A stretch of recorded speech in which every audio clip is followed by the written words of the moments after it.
recently there's been a lot of work in large language models, and you guys have probably worked with one yourself, ChatGPT. And a lot of research has recently been going into trying to use them to predict the properties of magnetic materials and actually search out for certain materials that have specific properties that are hard to find. So a quick roadmap. We're going to first introduce this upcoming field of materials informatics. And then to build up to that literature review, we're going to first introduce a couple topics about large language models before diving into the recent research that has been published, and then going into a little bit of what we could be looking forward to. So historically, when you wanted to discover or you wanted to find a certain material with a certain property, you would just have to make it yourself and see what happens. And that, as you can guess, that's pretty expensive, relatively inefficient, and as our own Professor Incorvia can tell you, it relies a lot on intuition. And because of this, it takes on the order of decades to discover and fully research out certain classes of materials. So recently, the materials informatics has introduced a new method, a much quicker method to finding these sort of materials. This paper, Court and Cole defined it as an emerging field that uses computational methods to speed up this discovery process. And how AI fits into this picture is that we train an AI to guess pretty much the material properties of certain materials, and then we can also use it to search through literature to look for potential candidates for certain properties that we're looking for, such as Curie temperatures or saturated magnetization. And we can also integrate some manual verification to figure out if our machine learning algorithms are hitting the target. That graph to the right there is from that same paper, and it's graphing the Néel temperature of certain, I think it is lanthanide metals compared to what literature reports. So now we're going to take a brief dive into linguistics here, just to get a little taste of what's going on behind the scenes. Now, a computer doesn't really understand how to work with a word when you're trying to, calculate with it. So what we can do instead is we can create what's called a co-occurrence matrix. And with each row and each column representing a unique word or token, if you want to be more specific. And it just lists the amount of times each word occurs near another word. So then you end up with a whole matrix of numbers that represent the meaning, because there's this hypothesis called the distributional hypothesis that states words that occur in similar contexts have similar meanings.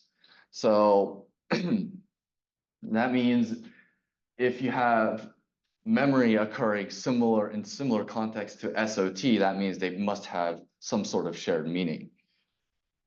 And the cool thing about this is now that we have these vectors, also called embeddings, we can actually find the cosine between these two vectors, and depending on how close they are in this multidimensional space, or the smaller the cosine is, the closer the meaning is to each other. So in this little mock-up, you can the cosine between STT and the Rashba is going to be bigger than SOT and Rashba. So you can probably figure out that SOT is probably more strongly associated with the Rashba effect. And we can use these embeddings now and put them into what's called a transformer model. This is a relatively recent innovation in this field, and it's way too complex to dive into in this short talk, but it allows you to train it in parallel, which is very good for getting stuff up and running really quickly. And then it also has what's called an attention net. So what this allows you to do, if you have a sentence, it'll pick out which parts are the most important parts to figure out in order to, say, fill in the blank. And I use the Roberta base, which is a model I'm particularly fond of, and it correctly tells you that the Eiffel Tower is in Paris. Now, one cool thing about the transformer model is that it's capable of pretty much anything.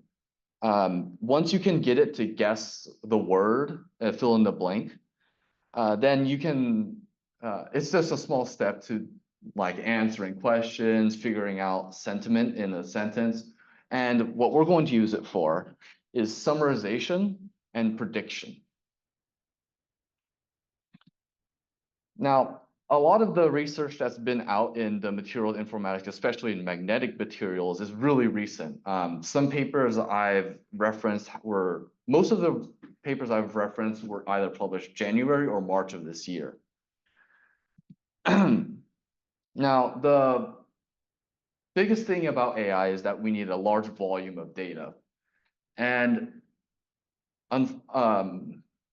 unfortunately, if you want to do that manually, that means you need to read through thousands and thousands of papers written on this exact topic. And luckily, we can use AI to do that for us. And the transformer model that y'all are probably most familiar with, GPT 3.5 or 4, was used by Zhang et al. In order to filter through a whole bunch of papers in Elsevier's database. And then with this sort of filtering and then summarization, what they've drawn out on the right, they were able to figure out what papers had what information that was pertinent to constructing a database of information. And then they were also able to get a whole range of materials with a whole range of properties. For example, Curie temperatures over there on the right, a whole range ranging from 0 to very hot. Oops.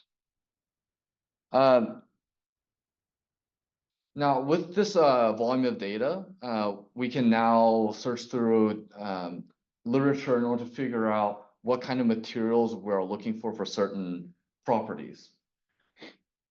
Yuan et al. Used a similar process. They constructed their own database, but they used another machine learning algorithm trained on that database, and then they were able to search for materials that had a Curie temperature between 10 Kelvin and 100 Kelvin, which is what they said was a large gap in literature. And this was for magnetocaloric applications, which, just to simplify, is you heat up a material, or no, you magnetize a material, it heats up a little bit, you let it cool down, and once you remove it from a magnetic field, it refrigerates. The temperature drops. So in order to do that, you need to have this kind of relation. And these three materials, which are mostly based on lanthanides, have this kind of effect that they're looking for. And these are actually materials that aren't really in literature. They're ones that have been predicted by these authors.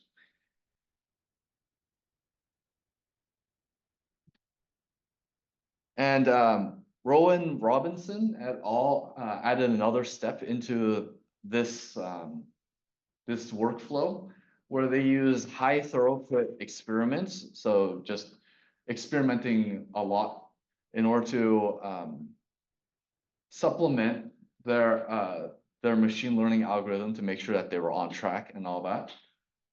And as you can tell, they got pretty good error bounds on their resulting data for the Curie temperature and MS. Now, I've only mentioned mostly MS and the Curie temperature, and that's by design. They're very simple to quantify as just a single number, and then it's something that's also very useful and pertinent. But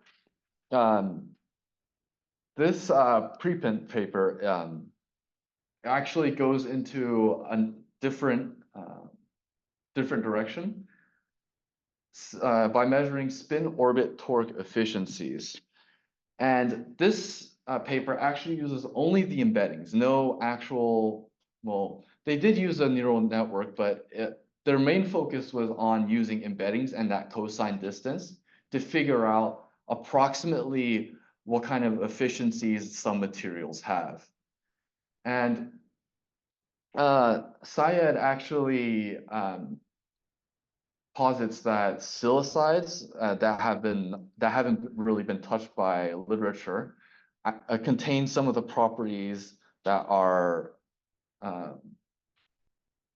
indicative of pretty good spin orbit torque.